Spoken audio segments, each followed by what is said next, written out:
आप देख रहे हैं न्यूज फर्स्ट नेटवर्क, आपके साथ आपकी आवाज।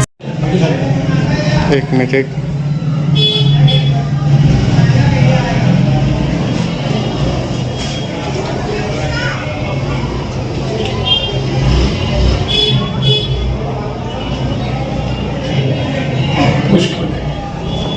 आप देख रहे हैं न्यूज फर्स्ट में आपका स्वागत है। हम आए हुए हैं ख्वाजा के दरबार में, जहां पर ख्वाजा गरीब नवाज के बारे में कहा जाता है कि अगर भारत में हिंदू मुस्लिम एकता के कोई प्रतीक हैं तो ख्वाजा गरीब नवाज है। ख्वाजा गरीब नवाज के बारे में यह भी कहा जाता है कि जो उनकी दर पे आता है खाली हाथ नहीं जाता, और उनके बारे में यह भी सच है कि वो गरीबों के मसीहा थे। यदि भारत में गरीबों के लिए और हिंदू मुस्लिम एकता के लिए किसी ने सबसे ज्यादा काम किया तो ख्वाजा गरीब नवाज थे। आज ये हमारे लिए बड़े फख्र की बात है कि हमारे जो इस ट्रस्ट के अध्यक्ष हैं उनसे हम सीधे वार्तालाप करेंगे जी। तो वो हमें बताएंगे कि ये जो ट्रस्ट है वो किस तरह से गरीबों के लिए और समाज के तालीम के लिए कार्य कर रहा है। आपका स्वागत है हमारे न्यूज फर्स्ट नेटवर्क में। सबसे पहले तो मैं ये जानना चाहूंगा कि इतने बड़े ट्रस्ट को चलाना एक बहुत बड़ी चुनौती होती है, तो उसमें आप किस तरह से कामयाब अपने आप को पाते हैं? अल्हम्दुलिल्लाह रब्बिल आलमीन, सलातो व सलाम अलैहि। ये हमारी रजिस्टर्ड सोसाइटी है, दरबार से जुड़ी हुई, और यहाँ पर हमारा जितने भी आने वाले ज़ायरीन हैं उन पर हमारा ज़्यादा फोकस होता है कि जितने भी आने वाले ज़ायरीन हैं उनको हम ज़्यादा से ज़्यादा सहूलियत फराहम करें। और यहाँ पर हमने डिस्पेंसरी भी एक कायम कर रखी, चैरिटेबल डिस्पेंसरी। यहाँ पर गरीब लोगों को जो भी आने वाले ज़ायरीन हैं उनको भी इलाज किया जाता है, और फर्स्ट एड की जो भी उनकी सुविधाएँ हैं उनको पूरा किया जाता है। यहाँ पर हमने पानी के सभी भी लगा रखे हैं, जिससे आम ज़ायरीनों को ज़्यादा से ज़्यादा पानी वगैरह पिए। हमारे यहाँ पर गेस्ट हाउस है जहाँ पर हमने बहुत लोगों ने बहुत कम से कम किराए के ऊपर जो ज़ायरीनों को ज़्यादा से ज़्यादा सहूलियत पहुँचा सके, उसके लिए हमने यहाँ पर गेस्ट हाउस भी कायम कर रखे हैं। 4-5 गेस्ट हाउस हैं हमारे यहाँ पर एडमिशन। अब जैसे कि मैंने देखा यहाँ पर, मैं जब घूम रहा था यहाँ पर, तो हमने पाया कि यहाँ पर अंतरराष्ट्रीय स्तर के लोग आते हैं। यहाँ बहुत बड़ा एक हुजूम आता है, तो ये हुजूम संभालना संस्था के लिए समझिए एक बहुत बड़ी चुनौती होती होगी। तो इसको वहाँ सुरक्षा की दृष्टि से देखा जाए, या फिर मान लीजिए कि यहाँ पर मैंने देखा साफ सफाई देखा जाए, और लोगों को एक उसमें बांधे रखना, ये बहुत बड़ी चुनौती। ये क्या है, यहाँ पर जितने भी हर मजहब और मिल्लत के लोग आते हैं, और यहाँ के जितने भी मुकामी हैं हर मजहब और मिल्लत के लोग हैं, और यहाँ की सबकी एक ख्वाहिश होती है कि हम आने वाले ज़ायरीन को हमारी तरफ से जितना भी हो सके, क्योंकि ये एक हमारी एक अकेली संस्था नहीं कर सकती, ये सब हमारे यहाँ के हिंदू मुसलमान ईसाई जितने भी लोग अजमेर में मुकीम हैं, सब लोग ही एक उनके अंदर एक जज्बा है, सरकार गरीब नवाज से अकीदत है, और सरकार गरीब नवाज का उन पर सब पर करम है कि वो चाहते हैं कि हम भी कुछ ना कुछ करें। तो यहाँ एक आदमी नहीं कर सकता, यहाँ का एडमिनिस्ट्रेशन भी पूरा कोऑपरेट करता है। यहाँ के मुकामी लोग जितने भी हर मजहब और मिल्लत के लोग हैं वो सब यहाँ पर कोऑपरेट करते हैं। जी, ये संस्था के जो सेक्रेटरी साहब हैं, आपका स्वागत है न्यूज फर्स्ट नेटवर्क में। सर, मैं ये जानना चाहूंगा कि संस्था तालीम के ऊपर बहुत अच्छा काम कर रही है, जो मुझे जानकारी है। एक बड़ी रकम जो होती है वजीफे के रूप में वो लोगों को बांटी जाती है, ताकि हमारी जो कौम है उसको ज्यादा तालीम दी जा सके। इसके साथ साथ विधवाओं के लिए, जो अपाहिज है, दिव्यांगों के लिए बड़े पैमाने पर काम किया जाए। थोड़ा सा प्रकाश डालिए कि किस तरह से संस्था काम कर रही है। देखिए, सबसे पहले तो मैं आपका स्वागत करता हूँ हमारे इस कार्यालय के अंदर। अंजुमन यादगार जो किया किरदारदार से काम पाया था, आप यहाँ तशरीफ लेकर आए।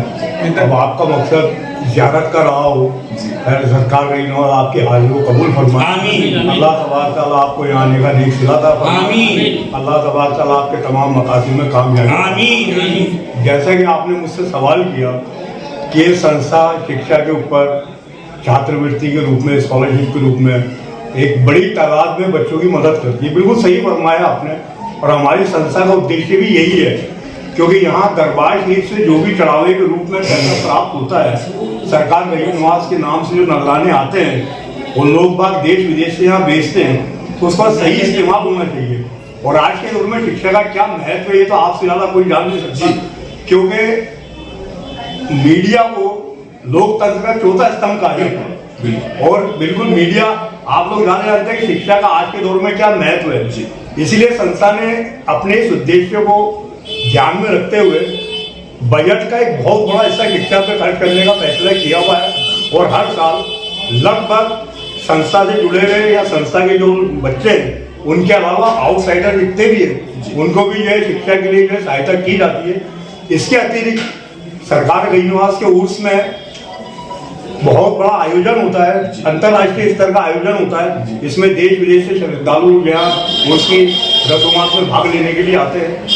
उनको व्यवस्थित रूप से संभालना, उनका तमाम जो है कोर्स की व्यवस्थाओं को सुचारू रूप से चलाना एक बहुत बड़ी चुनौती होती है।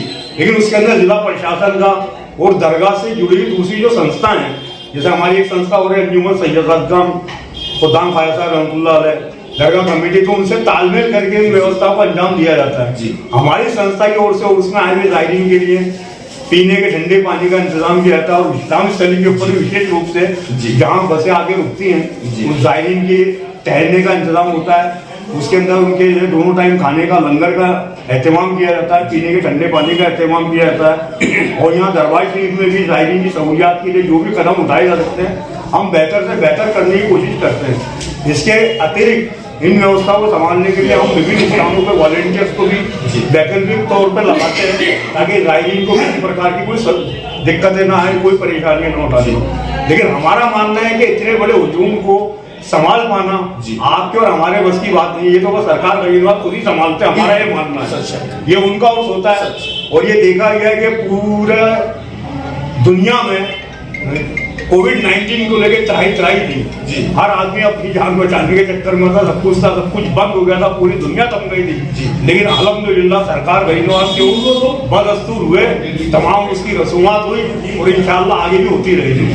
जहाँ तक संस्था के उद्देश्यों का सवाल है, सरकार गरीब निवास के मिशन को आगे बढ़ाना, जायरीन की ज्यादा से ज्यादा सहूलियत फराहम करना और शिक्षा के क्षेत्र में, चिकित्सा के क्षेत्र में और हर क्षेत्र में सामाजिक संस्थाओं के तालमेल बनाते हुए समाज को आगे बढ़ाने का ध्येय रखते हैं। और हमारी ओर से एक 12 माह से एक डिस्पेंसरी भी जो है ऑपरेट की जाती है, जिसके तहत जायरीन की चिकित्सा सुविधा प्रदान की जाती है।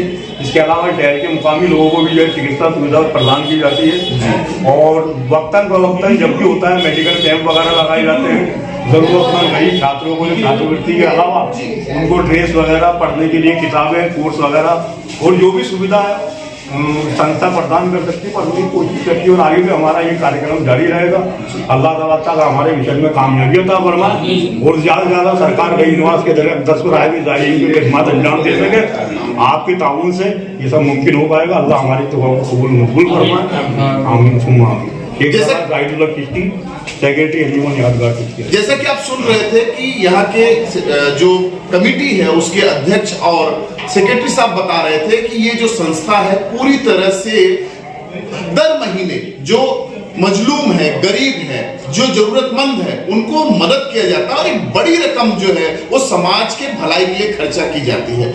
सबसे बड़ी चुनौती ये होती है यहाँ पर क्योंकि बताया जा रहा है कि मक्का मदीना के बाद सबसे ज्यादा अगर कोई एक दरगाह जो है यहाँ पर आप देख रहे हैं कि व्यस्ततम देखी जाती है तो ख्वाजा गरीब नवाज की ही दरगाह है।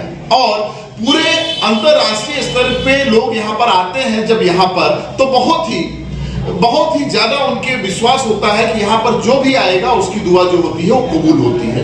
तो आने वाले समय में ये जो कमेटी है इसी तरह से समाज के लिए काम करती रहेगी, कौम के शिक्षा के लिए काम करती रहेगी, लोगों के मेडिकल सुविधाओं को प्रदान करने के लिए काम करती रहेगी, जरूरतमंद मजलूमों की मदद करती रहेगी।